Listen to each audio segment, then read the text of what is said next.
since 2002.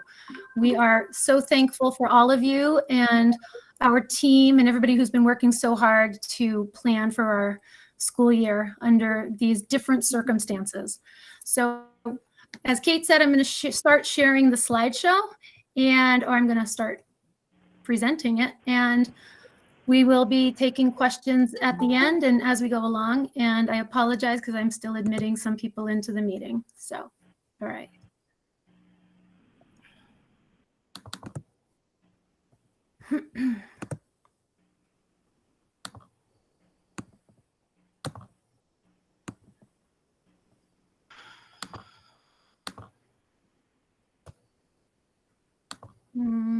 There it is.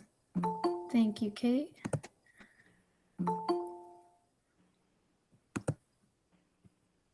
All right.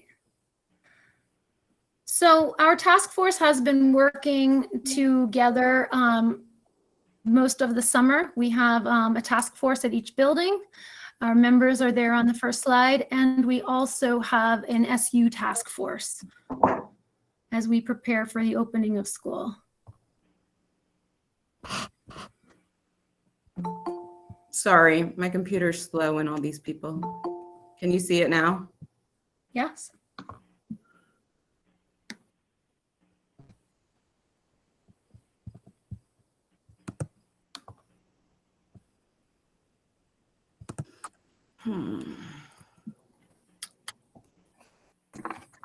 There you go.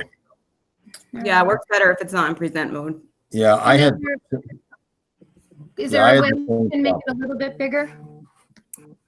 I think if you make your screen a little bigger, are you on a Chromebook, Katie? Yeah. Yeah, if you just, sorry, Katie. Yeah, if you just make your screen a little bigger because that's a touch screen, right? Or no? Yeah. Is that better, or do you want it bigger? Actually, people can also, they can make their screens bigger as well if they have to. I think that's fine. Okay. I'm going to read from my own slideshow because I'm not seeing your full screen, so I apologize.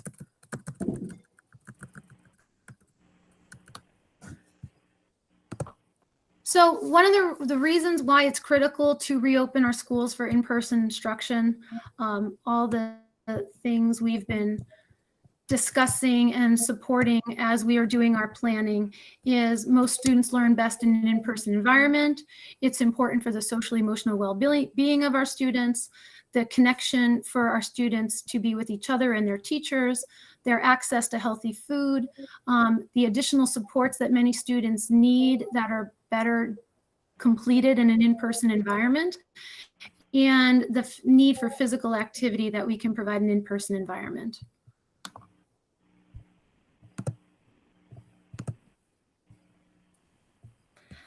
Our objectives for our school health in the COVID era is decreasing the risk of infection with COVID-19 from entering our schools, decreasing the transmission of COVID-19 among staff and students, quickly identifying and containing and having containment procedures in place, and ensuring that the special needs of students with physical, emotional, behavioral concerns are thoroughly addressed in a fair and equitable manner. Communicate regularly with our staff, students, families, and the community. We're very thankful for this evening of communication. And ensure that the COVID-19 health guidance safeguards an equitable educational experience for all students.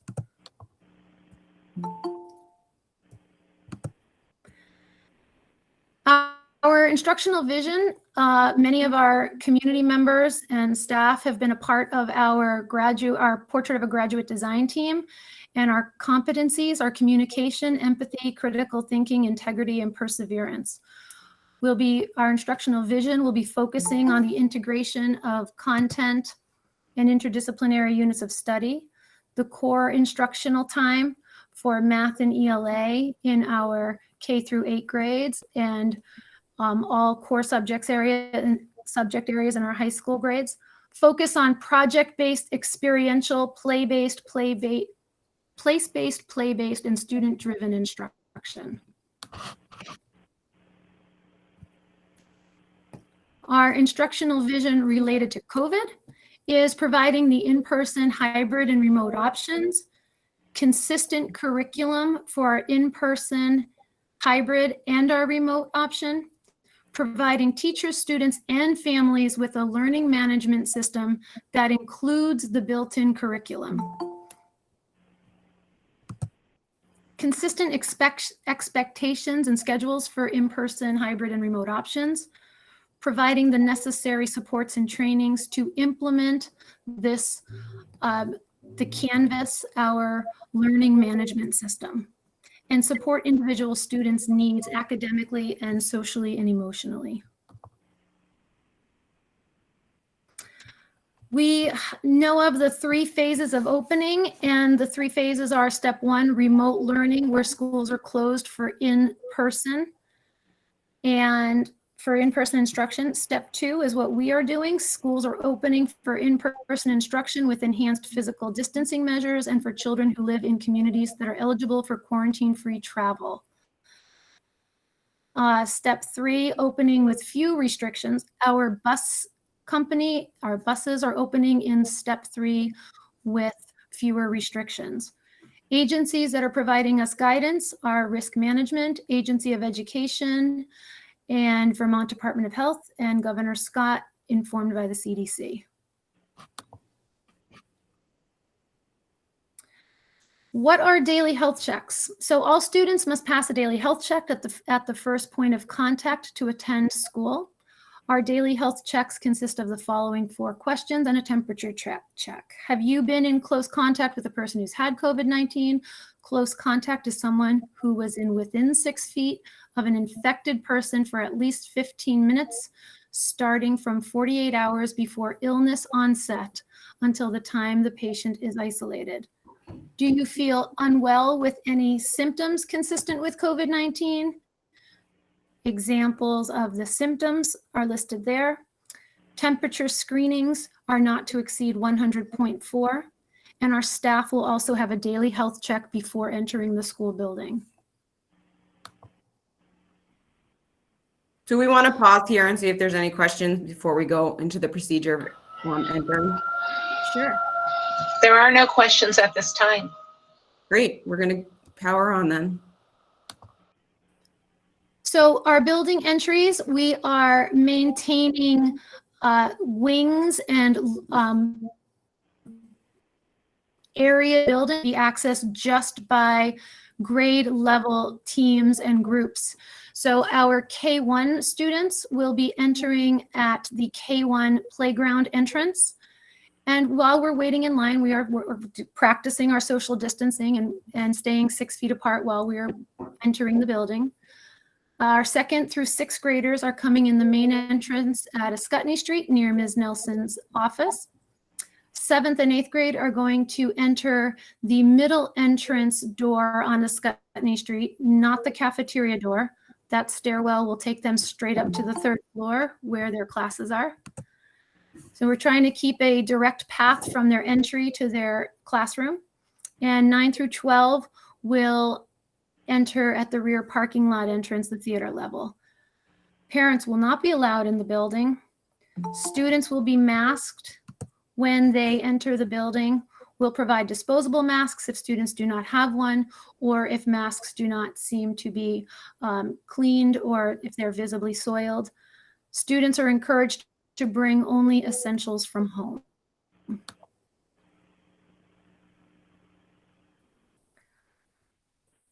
Our daily health check plan for students on buses. Students who fail the health check will not be allowed to get on the bus. The nurse will follow up with the families. We'll have 1 to 2 staff members trained to administer the temperature checks and ask the questions before students get on the bus. The bus windows will be kept open. If students happen to get sick on the bus, they're to sit in the front seat near the bus driver. Students will be grouped by age, youngest in the front to oldest in the back. Students from the same families may sit together. Everyone on the bus must wear a face covering, and the buses will have hand sanitizer. Students with asthma and allergies.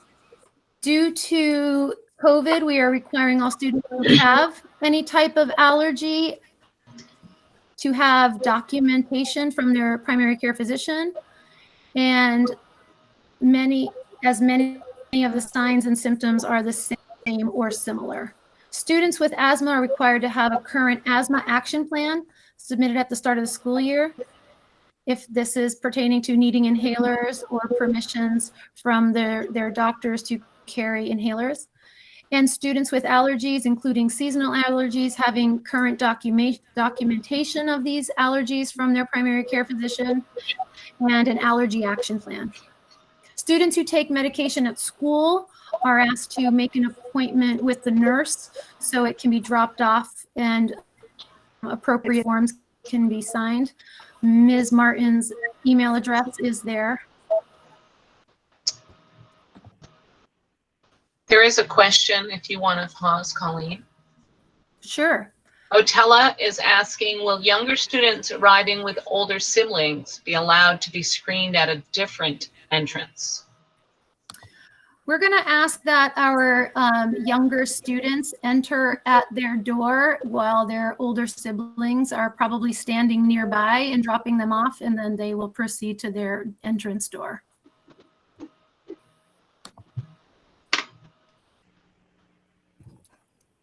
Our social distancing rules, it's recommended that younger students pre-K through grade 5 should be spaced minimum of 3 feet apart, 6 feet if possible. We're adhering as our school, our SU is adhering to 6 feet apart as we open school. We are being as cautious as possible. To the extent possible, older students grades 6 and up should be spaced 6 feet apart. When physical distancing is not possible, it is even more important for students and staff to adhere to the facial covering requirement. If a student needs one-to-one guidance, my tongue is slipping up tonight, sorry. If a student needs one-to-one guidance, clarification, or assistance, brief periods of closer contact is allowed. In these cases, staff will stand, kneel, sit side by side with the student, rather than face to face for brief amounts of time, less than 15 minutes. We know many of our younger students will need those types of supports. Classrooms are set up so that students all face the same direction.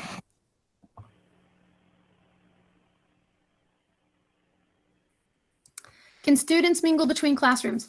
While in the building, students will stay with their assigned classroom, and most of our classrooms, K through 4 classrooms, are 2 classrooms each, 2 Ks, 2 1s, 2 2s, 2 3s, 2 4s, and our 5 through 8 are teams of 4.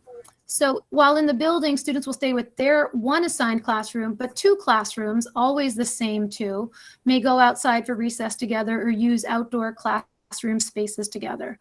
Students should still be spaced 6 feet apart. Recess structures will be disinfected between each use by different grade levels.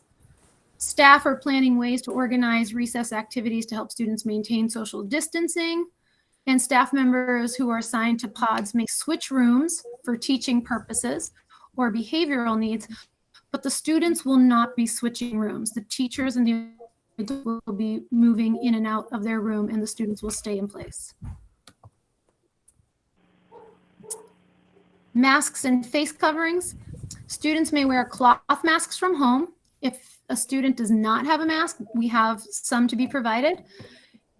We do have some that are not allowed: gator style masks, bandanas, and masks with vents. Students' cloth face coverings should be clearly identified. We have younger students who will need some support with making sure their names are on it, that they're not getting lost. They can be labeled front and back for our younger students with help from parents at home. When not in use, facial coverings will be stored. Teachers will be supporting our younger students so that if they're taking them off to eat their lunch, they're not being contaminated or being touched, that they're safe. Face coverings should be washed after every day of use and/or before being used again, or if visibly soiled. It will be helpful if students are practicing how to wear masks before school begins.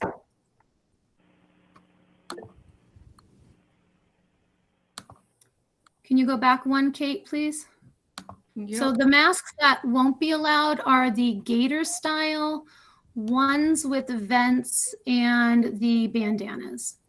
That was a question in the chat. Thank you.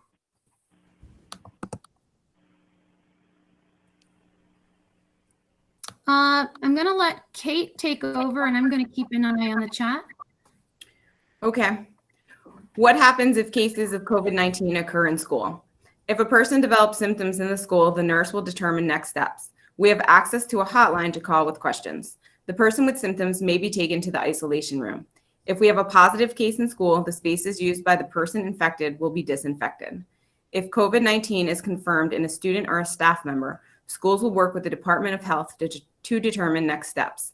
Identification of a student or adult with COVID-19 in the school is not an indication to close the entire school. The Department of Health is developing materials and algorithms to use with schools to support response actions and decisions. We will let both staff and the community know if there's a positive case in our school. Contact tracing. When there is a confirmed case of COVID-19 identified in a school, a member of the contact tracing team will reach out to the person with COVID-19 to identify who had close contact with them. The contact tracing team will also reach out to school administration, who will work with the health team to determine next steps. The contact tracing team will work with the school to notify the students and staff who are possibly exposed to the virus that causes COVID-19. The health department will work with school administrators or school nurses to address and mitigate the situation if more than one case is identified in the school. Will students use outdoor classroom spaces? Because it is safer to be outside, teachers will be taking students outside as much as possible this year. All grade levels will be accessing assigned outdoor spaces. Students may take masks off when they're outside and spaced a minimum of 6 feet apart. Students should come to school prepared for outdoor learning each day with the appropriate clothing and gear. Students should apply sunblock and bug spray before coming to school. How will we support the social emotional health of our students? Our MTSS team is in place and will help ensure that all students who need additional supports have access to their interventions. We will encourage students to talk with their teachers about their concerns and how they are feeling. Our school counselors will be available to students who may need additional supports. We Are Hope services will continue this year. We work with HCRS to support students and families who need additional supports. We have a couple of questions in the chat, and I wanted to just say if they're remote learning questions. We didn't get to that slide yet, correct? No. Do you want to take them now, or do you want me to keep going? I'll just give us the heads up. Is there a half day each week? If so, what day? And calling out sick appointments, who do we notify? So if students do have to come in late or have a doctor's or dentist appointment, we're asking that they call ahead to the attendance office, Alyssa Nelson for our K through 6 and Lori Brown for our 7 through 12. And those adults will know that those students will be coming to the door. When do we pick up Chromebooks is another question. Those will be given within the first day or two of I believe the first day, as long as parents get a chance to sign the access use policy from our tech department. And then they'll be able to take them home on day one. And snow day, do remote learners also have a day off? So we will not be having snow days anymore because we will be doing, everybody will be remote on a snow day. And the first question was the half day each week. So I think we can answer that in a few slides when we get to remote only. Oh, Kat chimed in that she means that he's a remote, Alan's daughter is remote only, or he's asking that question. So there is going to be an administrator in charge of remote learning, and she will be sending out the information of who you will call when a remote learner picks up, how you'll pick up your Chromebooks, and all those other questions.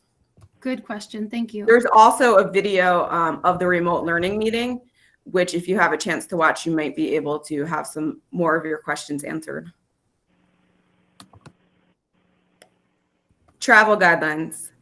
In this time of regional virus spread, we have to be careful when we travel. If you are traveling anywhere in the country, including to a county in New England, that is anything other than green, your child must quarantine for 7 days and then take a COVID test, or 14 days without a test but be symptom-free. Travel in Vermont is unrestricted at this time.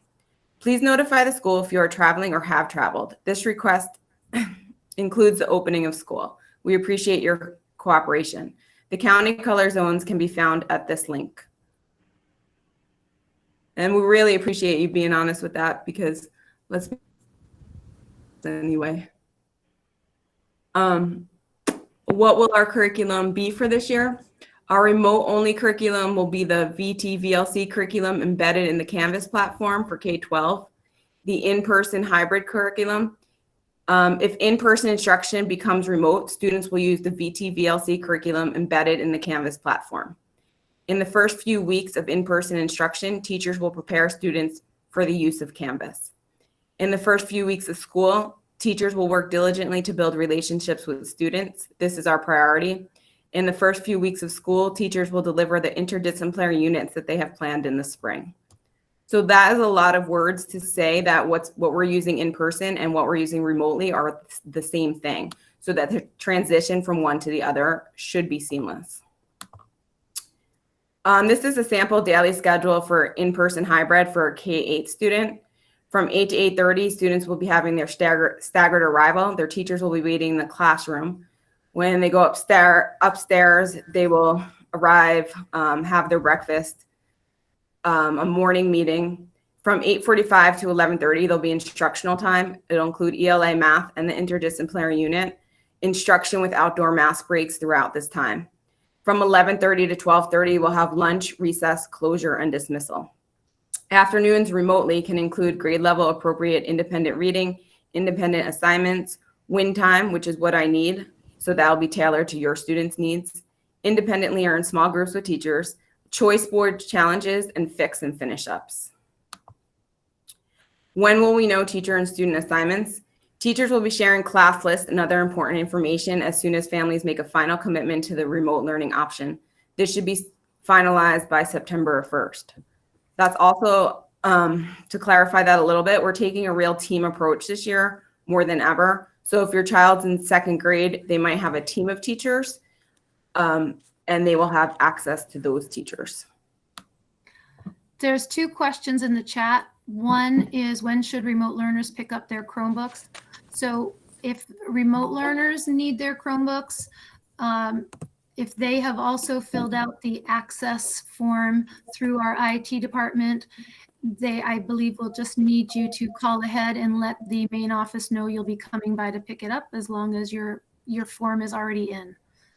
And then the next question is regarding kids that are in advanced math and taking 9th grade math as an 8th grader. That schedule, we are still confirming. The students will be, we are working that schedule with other schools in our SU, because they are accessing our high school teacher for algebra, 8th grade algebra as well. So those students will, once we hear about their schedules by September 1st, that we'll have an answer for you as to exactly when that is happening. And their teacher will very likely reach out to them as soon as we can. Thank you. What about kindergarten first day? Our kindergarten teachers, Angela Dower and Kara Everhart, are working on a plan to accommodate parents and K students on the first day. This will be socially distanced and outside. At this point, we are asking that only one family member attend with the K student. More information on this will follow from Angela and Kara. It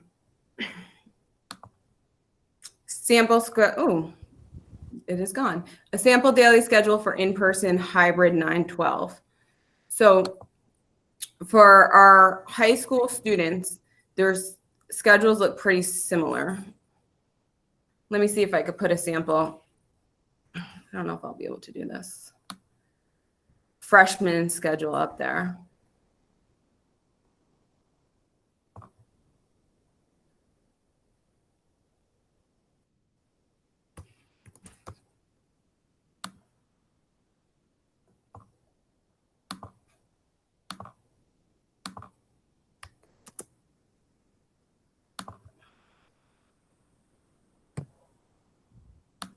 So this is a sample freshman schedule. They will come in the morning, they'll pick up their breakfast. They'll go upstairs, will be assigned to a group, which is about 15 students. They'll come in the morning and they'll have their IDL Academy, which is their kind of social emotional wraparound time. After that, they will take a core class. The students will not change locations. The teachers will change locations. They'll have another core class in the morning. On their way out the door at dismissal, they'll be grab and go lunches. Craig has assured us that it's going to be a variety, and he's still planning on doing hot lunches, even in the grab and go format. After 11, they will be dismissed until 1 o'clock. In the afternoon, based on their needs, they will sign on to 2 or 3 classes.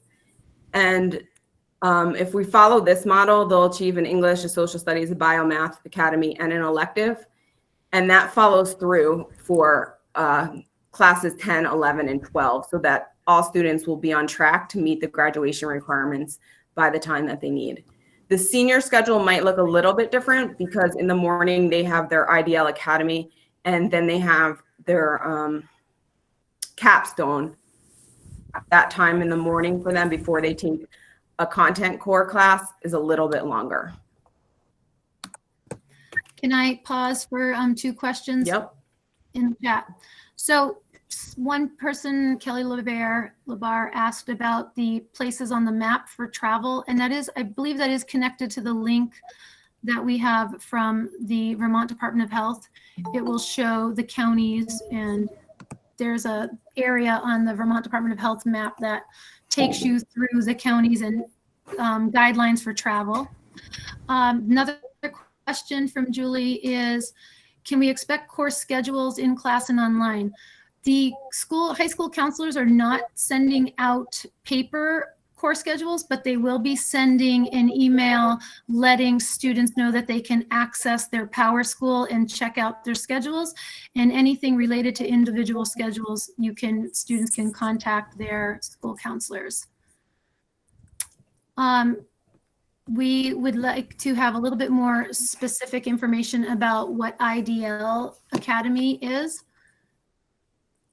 So our interdisciplinary learning is the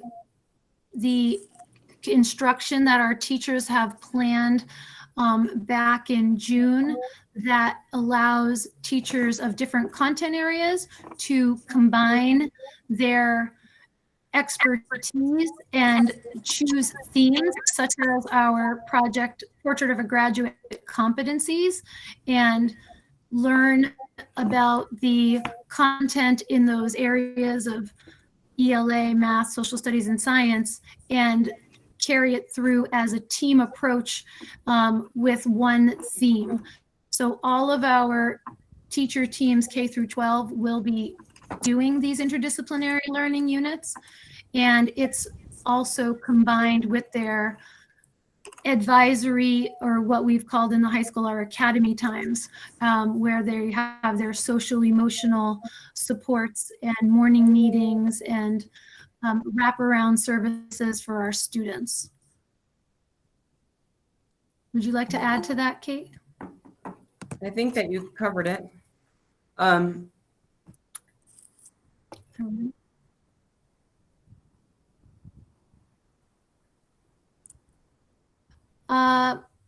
We have a question about quarters.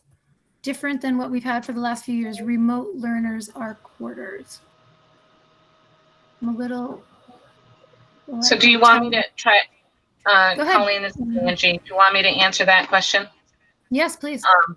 So in the Canvas curriculum, this is Angie Ledoux, I'm the director of curriculum, and in the Canvas curriculum, they use a traditional grading scale on a 100-point scale, A, B, C, D.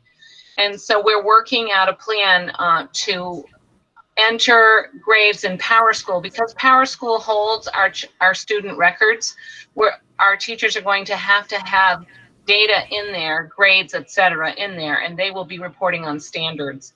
So it's going to be a little bit of a, we have to make it work, but I think we're going to figure out a way so that parents will be able to see how their students are doing in the Canvas LMS. And also, if they would check PowerSchool, we're going to have a schedule where teachers will be updating to PowerSchool so that it is in keeping with our proficiency-based reporting practices. Thank you, Angie. We had another question from Eric about a senior at Hartford. How will you work on capstone? Counselor Jessica Vivian said our Hartford students are exempt from capstone here at Windsor. Our Hartford students have specialized skills in specialized areas, and they'll be doing their project through Hartford. And we are lucky to see those projects too when they present them. So he does not have a capstone project at Windsor. So Colleen, just to clarify that has been the case whether or not we were in a COVID situation. That has always been the case. Yeah, our Hartford students have always done capstone with their specialty area at Hartford. That is true. Thank you. And our next question is, we said that students will be in the same classroom for their day. So does that mean they'll be with the same teacher for that time or split between teachers? With that, will we be finding out what the teacher is, who the teacher is for the day in regards to second grade? So our 2K teachers, our 2 first grade teachers, our 2 second grade teachers, third and fourth, the students will have, they will have I take that back. K1, 2 are self-contained, so they will be with that one teacher, but they will work with both teachers when they are doing group things outdoors, when they have recess together. We will have the name of that teacher soon as to which one they will be with most of the day for the self-contained classroom. And Otella asked, will it be quarters, semesters, or trimesters this year? The remote learners are on quarters. Thank you for the explanation on grading. Quarters, semesters, or trimesters. So our PowerSchool has developed into a rolling grading grade book where it's always open and moving along. And the only thing that will be in quarters is when they switch to another teacher. So for our unified arts teachers, they will have teachers by quarters, and some of the high school classes are by semester. But so there is a little bit of both. And the grade book for a class that's all year is considered a rolling grade book, and it doesn't kind of stop at the end of the quarter. But unless it's a class that only is a quarter long. I hope that helps. Yes. Thank you. And Angie did add to that. Thank you, Angie. All right, I'm going to continue. For the HACTC students, these classes will also begin on September 8th. For Windsor students who attend Hartford Area Career and Technical Center, their transportation schedule will be as follows. Level 2 students, the second year seniors, is the AM program. They will leave from Windsor on a bus at 7:45. Health check will be done before loading bus. Parents are also encouraged to do health checks at home. Level 2 students will attend from 8:30 to 10:45. Seniors return to Windsor at 11:15 a.m. and will go directly home. Students can access the 12:30 p.m. bus home if needed. We recognize that these students will not be in person at Windsor. And we also recognize that that might be a concern for some of you. What we feel great about is the strength of the Hartford Area Career and Technical Center, and that those adults there are meeting their passion and meeting their needs and providing them with that teacher contact. We also recognize that they might not have a chance to talk to their remote teachers in person, and they won't have a chance to have a live lesson on Canvas. So during the first week, we are going to provide that opportunity for them. We just are working out the kinks in the schedule, but once we do that, we will send it out to all of you. Level 1 students or first year or juniors, they're in the PM program. So they'll come to Windsor for their IDL and their core classes, and they'll leave at 10:45. Level 1 students will attend from 11:15 to 1:30. Juniors return to Windsor at 2 p.m. and will go directly home. Please contact Wendy Moody, our bus coordinator. Her email address is there if a student is in need of transportation home. I know there have been some questions about, can my student drive to Hartford? That's Hartford's decision. And at this time, they are saying no, without a medical note, they cannot drive to Hartford just due to a lack of parking and space at this time. 10th grade students who have been accepted into the sophomore career and technology exploration program may be placed in the AM or PM session. Students' designated session will be determined by their Windsor schedule and availability to be distributed by Windsor High School counselors.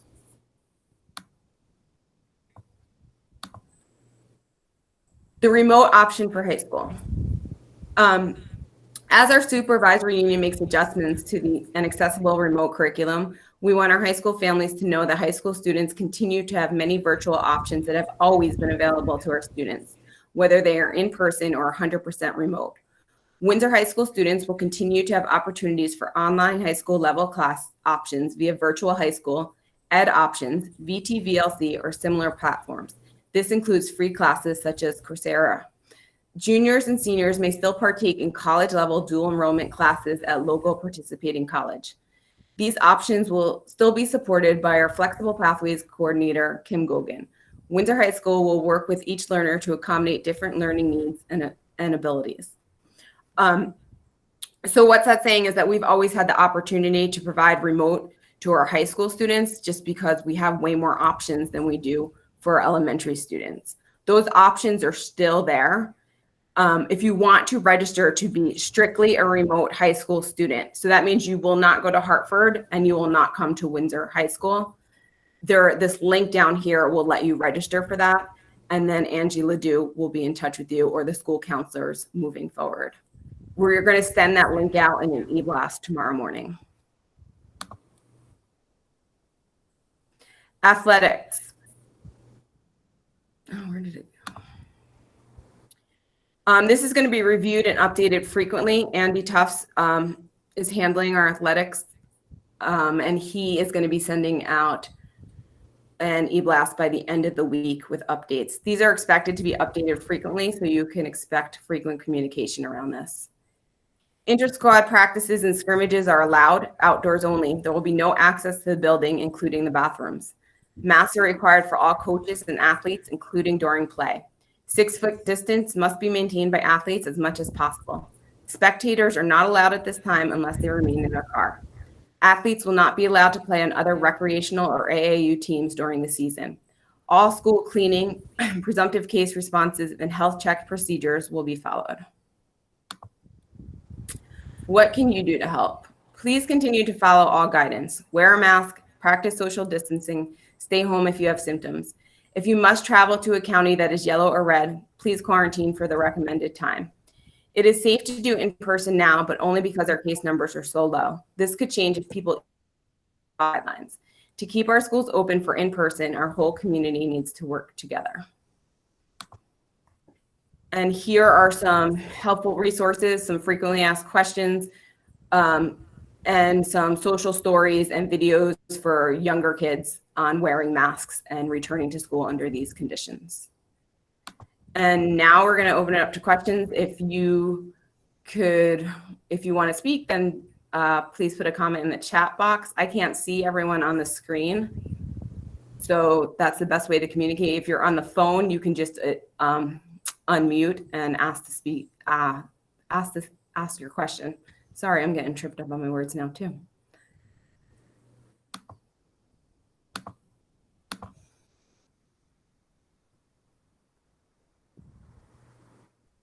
So there was a request to see the athletic slide again. Sure.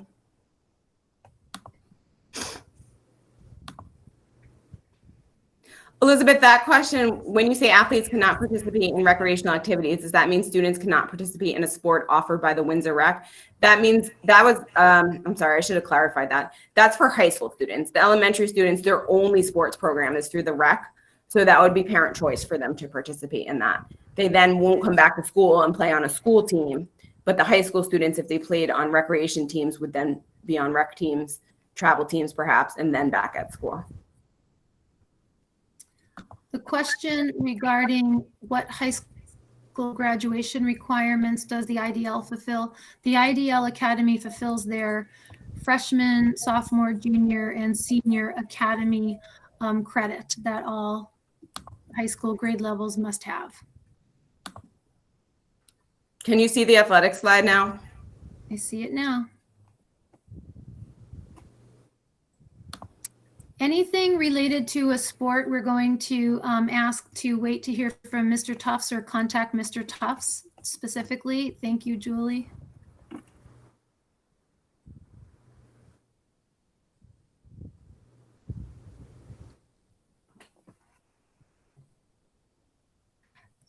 We have a question. Is there a way for high school instructional time by teachers to be recorded so parents can help students at home during the afternoons?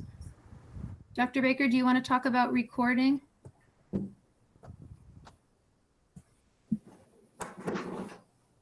Yeah, thank you. And thanks for this great attendance tonight. We have almost 100 people online, so that shows a significant amount of interest. And I know that this recording will get watched many times by people who did not show up.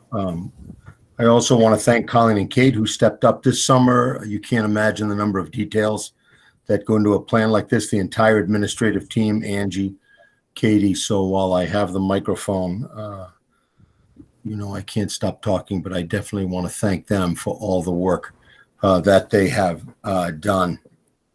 And I also want to thank all of you, the parents of the Windsor community. You have been incredibly patient. I know information has trickled out, reasonably slowly. Part of it is because we don't want to put information out until it's accurate information.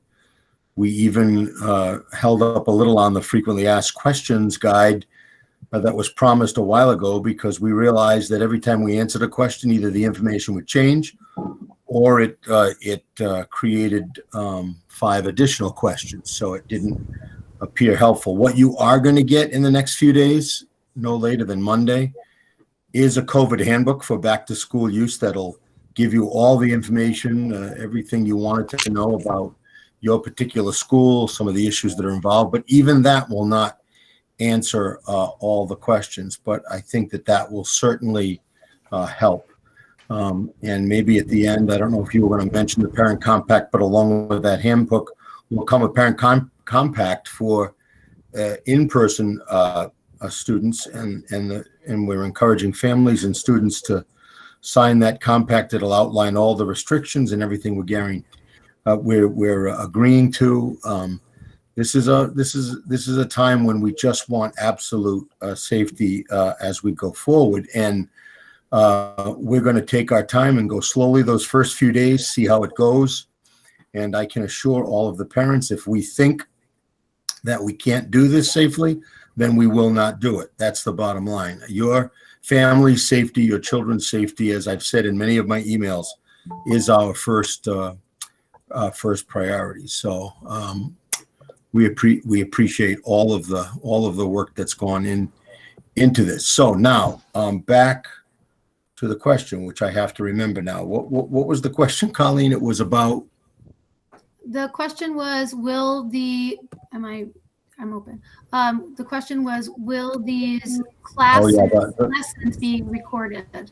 Right. Good. Yeah, we did. When we went remote last spring, and that was a quick remote turnaround, we had to seek legal advice from both our attorney and our insurance company. And what we found out about recording live lessons is that it just opens you up to all sorts of liabilities, because that live lesson that's recorded becomes part of every student in that class's permanent record. So we decided last spring, and we're going to stay with it initially until we get a different ruling, that we will not be recording those sessions. Now, I know there are some teachers that will record certain parts of a lesson. They'll record themselves doing certain parts of the lesson, and that's fine.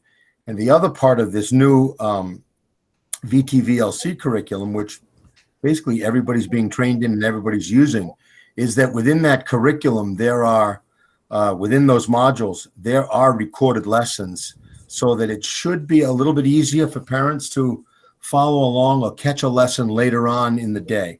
But we will not be recording live lessons during the school day.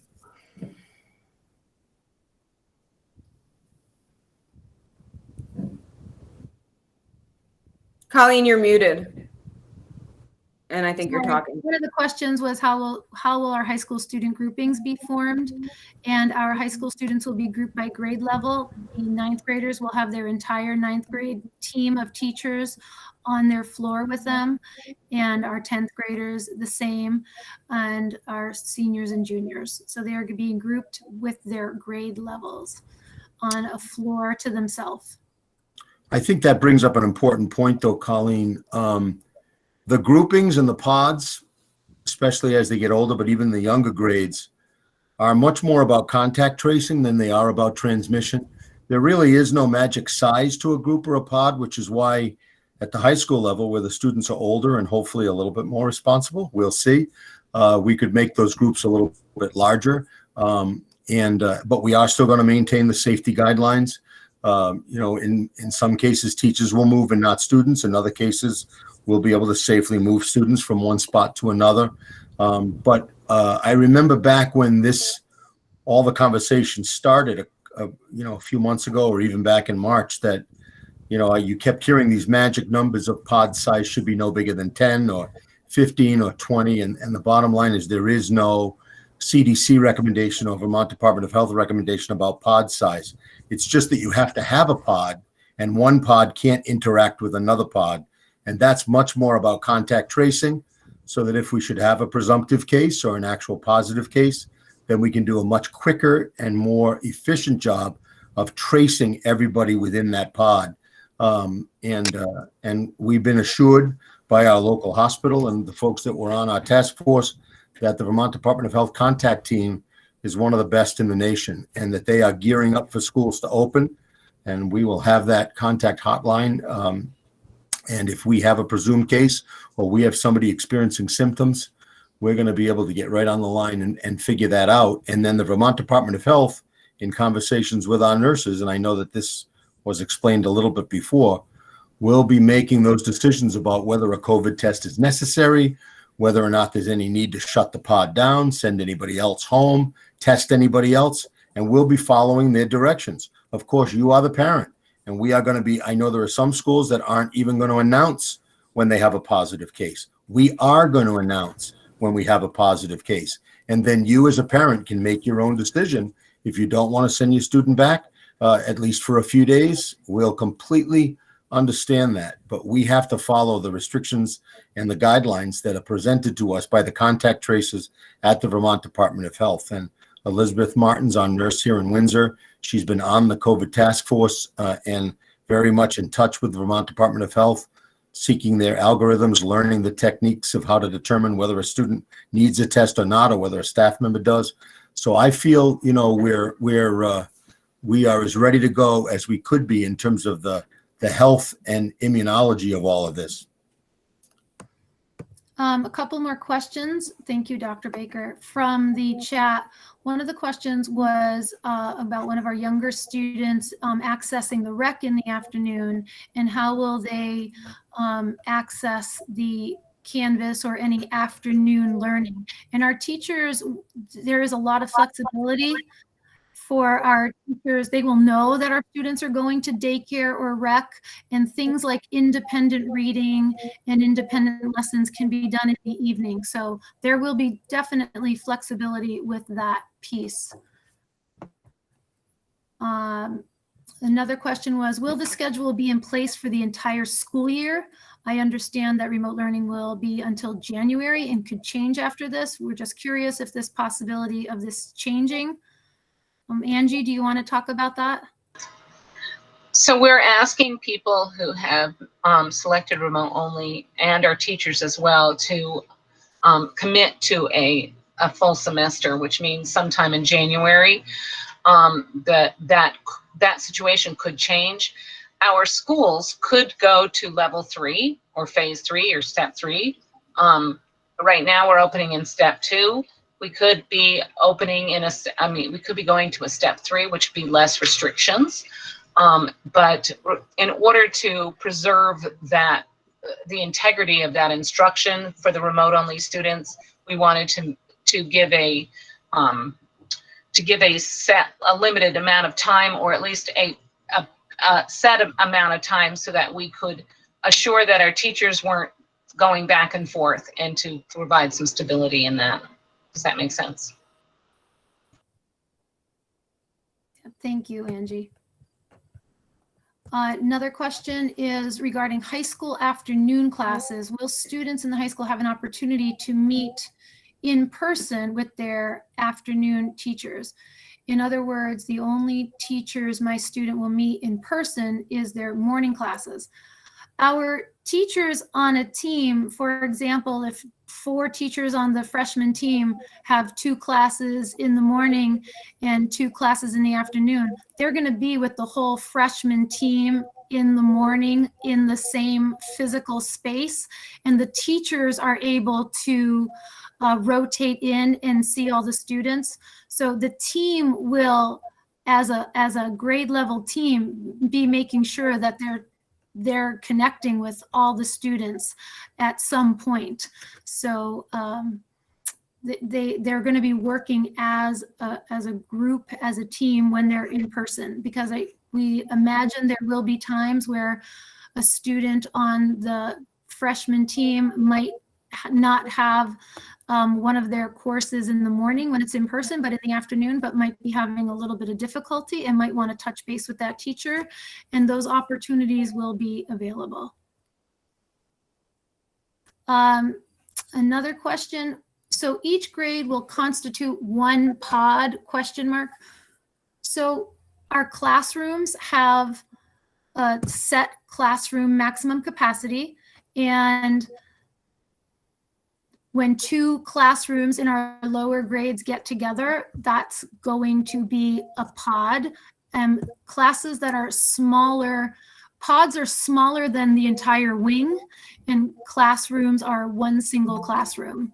So it depends on the numbers. If there's a whole grade level that's only 30 students, then we can consider that a pod.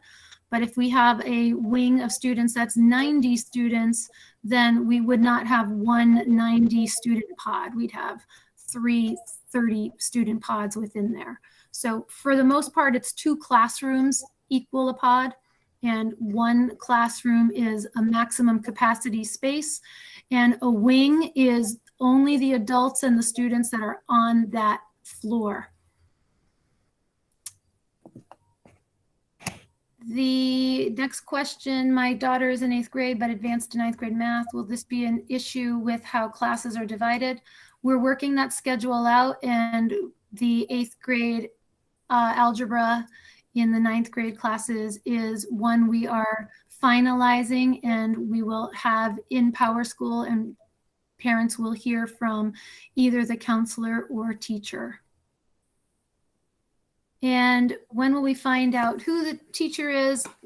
We said we are getting those schedules as soon as possible. We are hoping to have them early next week.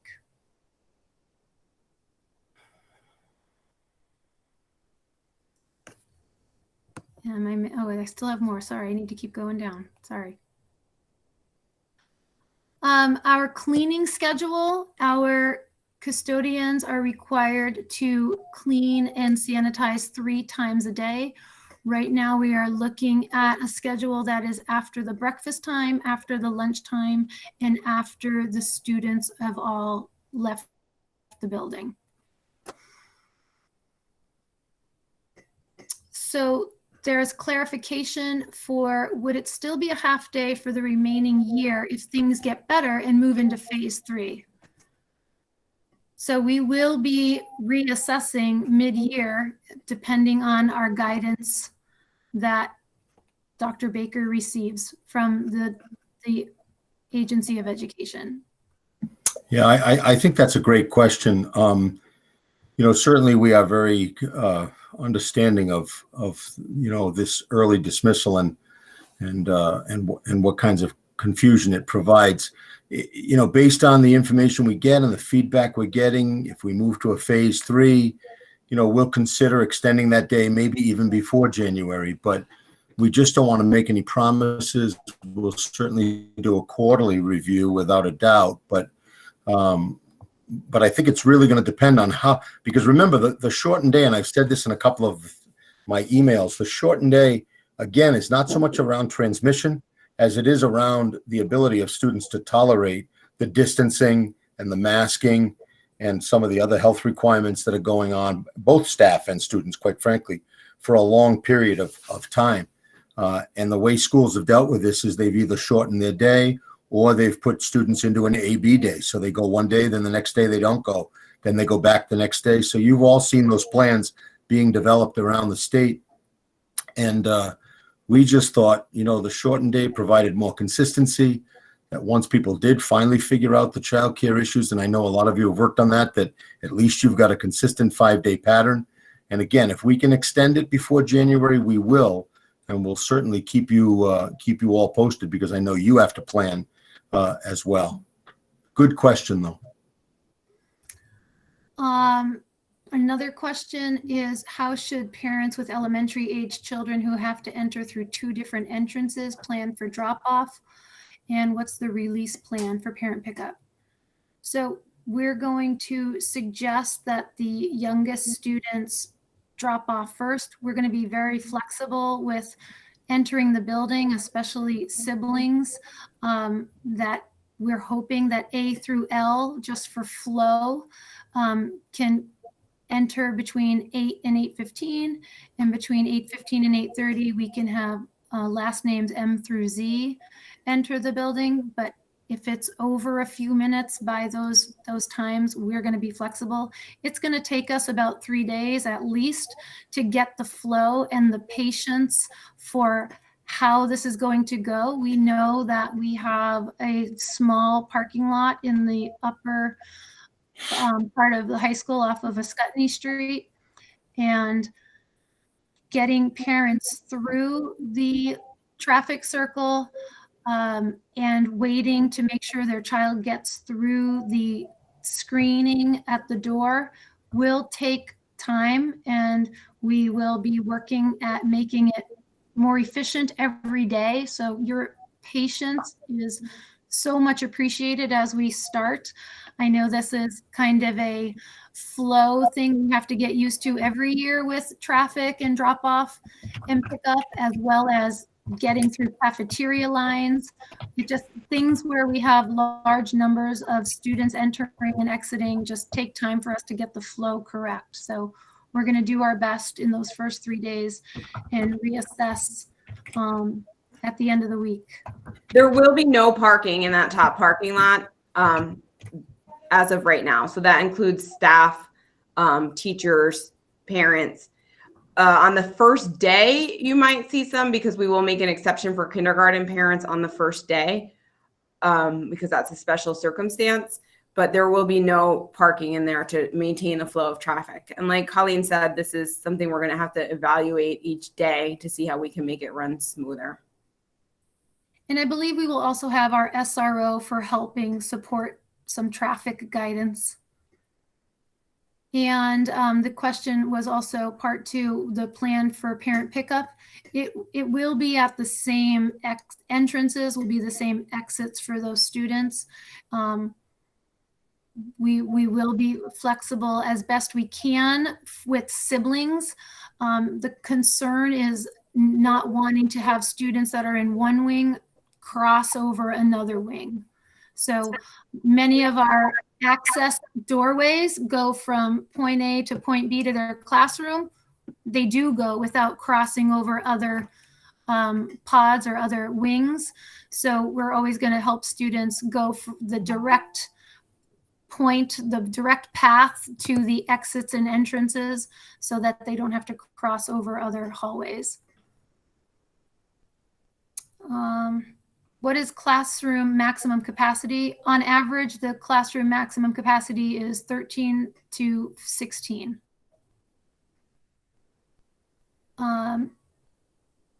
It says we will stay with children until they pass the health screening. Some parents may be parked on the side and right near the door and nodding yes as the child gets through the door. They may not have to get out of the car. So that's probably how we're going to do it, because we're not going to have parking, and we're going to slowly go through the traffic circle as students go through the 3 entrances, 2 entrances on Ascutney and 1 at State Street at the playground, and the rear one 9 through 12. And the question is, are dismissals staggered? We have not planned for that. We have not formally put out the staggered plan, but we regularly every year stagger our dismissals K through 6 anyway, to go with walkers, busers, pickups. So we will probably have something very similar to that out to parents in the next week or so before school starts.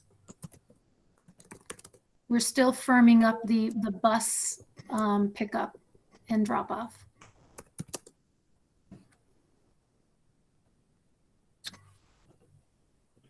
Compared to many of the schools across Vermont, I really appreciate the plan you've all put in place. It provides much more consistency and routine for our kids than other plans I've seen, so thank you all very much. Thank you, Elizabeth.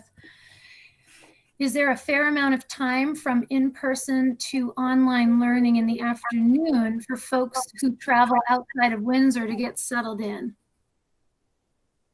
So our time for in-person till afternoon, which is very specific for our high school students, is they get dismissed, the high school students, at 11, and they don't start their first online class till 1. And we are hoping that the 2 hours is plenty of time for their travel time. And yeah, thank you, Kate, for answering that. Sorry. Yeah.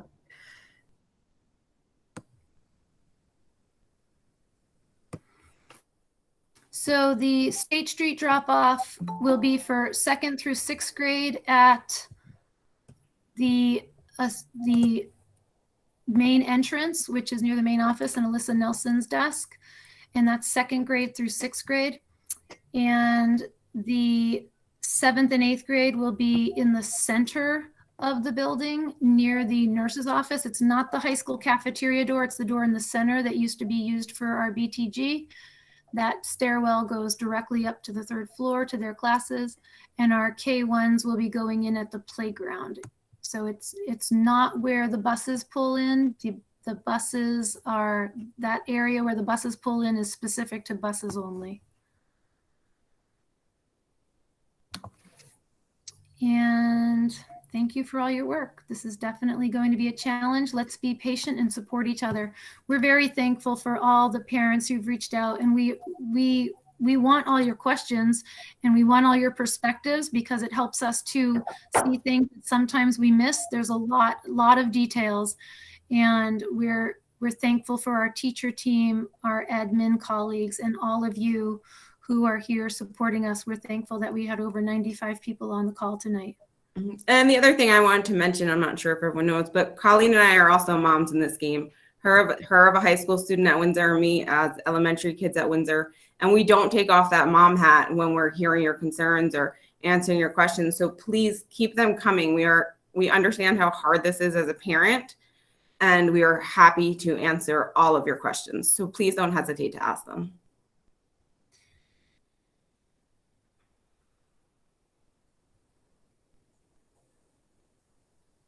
Thank you, everyone. We will be sending out an e-blast tomorrow morning. And as Dr. Baker said, the handbook and the parent compact and a newsletter from Kate and I will be out on Monday. And 2 more questions I see here in the chat. Are there honors classes at the high school level this year? Mr. Pickering or Ms. Vivian, would you like to chime in on that question? Well, hi, this is Greg Pickering. We we always believe that the instructors have the ability to differentiate the level of rigor in the classroom, and our understanding is, and that has happened in the past, where instructors have differentiated honors level work from general, if you will, work in the classroom. So the ability to have an honors designation does exist. Mrs. Vivian and myself, in collaboration with the instructors, can differentiate and get honors designations on a transcript.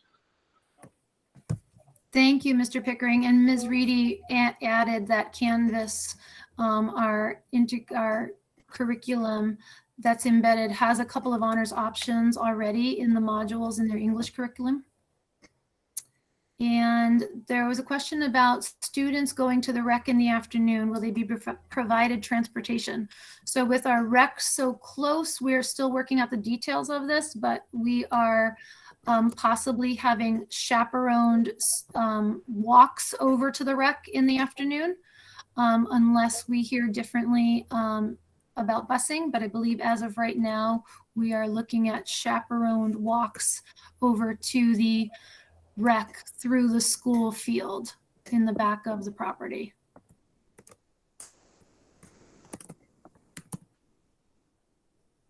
Does MTS follow students to high school? MTSS, our multi-tiered systems of support, follows, is available for all of our students K through 12. I'll let Kate speak about this as our former MTSS coordinator. So typically an MTSS plan does not follow a student. So if they had one in the previous grade level, when they start in the fall, they do not have that same plan because we believe in a fresh start. That being said, there's always exceptions to every rule. So it can follow if it's a need that we're anticipating. All students, remote and in person, will have access to our MTSS system. And this year, our coordinator is going to be Bridget Ferriel, who is super knowledgeable in this area. And that information, we're kind of giving this, like, let's let everyone settle in. And that information of how to access that will be coming in September. And Bridget will be working with our other coaches and MTSS team, which include Regina Davis and Aaron Rockwood.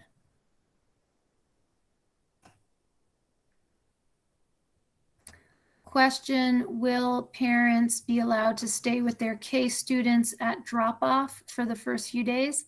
Yep, that was included in one of our slides. We will be getting information out from the K teachers for some specifics for those first couple days.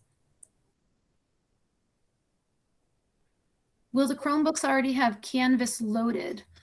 The access, they will have access to that on their Chromebooks. I don't know if I'm wording it correctly, if it's loaded, but they will have access to Canvas automatically. Angie, do you want to speak to that? I think it'll be a link like on the dashboard, like they link other programs that we use, would be my guess. I don't know specifically, but that's my guess. Yep, Ms. Psyche said it's on the dashboard. Thank you, Ms. Psyche. Yeah, that makes sense. And that'll bring you to your login page and you're off and running. And I assume that most of it is cloud-based at that point, but yeah, but you'll be able to access from the webpage. Great. And another question is, when will the student schedules be finalized? We are not sending out paper copies, but our counselors will be sending out an email an e-blast once they know that everything is in PowerSchool. But they, as every year, whether there's COVID or not, there's always adjustments to be made in schedules, and they're ready to take those on. So they are complete for the most part from Mr. Pickering. Meaning, like, there's 2 or 3 students on my caseload that need, greater attention, but students and parents can view at the high school level, can view schedules in PowerSchool. The middle school schedules will be a kind of a different model, and those are forthcoming right away. Just need to touch base with admin on a few pieces. Thanks, Greg. Appreciate it. We are thankful for all of you who've joined us, and this is being recorded and will be posted, and you will be getting some emails and e-blasts between now and Monday. So be on the lookout, and please continue to email us and connect with us. Ms. Vivian and Mr. Pickering are happy to take appointments from teachers, from Yes, parents. yes, would love to. Sorry to interject there. Would love to hear from parents willing to meet virtually or speak on the telephone anytime. We're a little inundated with emails the last day, but don't give up. You know, we'll sift through those things. But yes, absolutely. Thank you all. Dr. Baker, would you like to say anything before we sign off? No, just thanks everybody for showing up. I did learn a little lesson about the recording. You need to stop recording before you hang up. Whoever's recording, was it you, Colleen, that No, recorded? it's me. Yeah, so just you might want to stop that now, because I noticed that you don't get the recording if you hang up first, and then it doesn't automatically stop. Okay, I'm stopping now. Yeah, no, I just want to thank everybody. There'll be a lot more information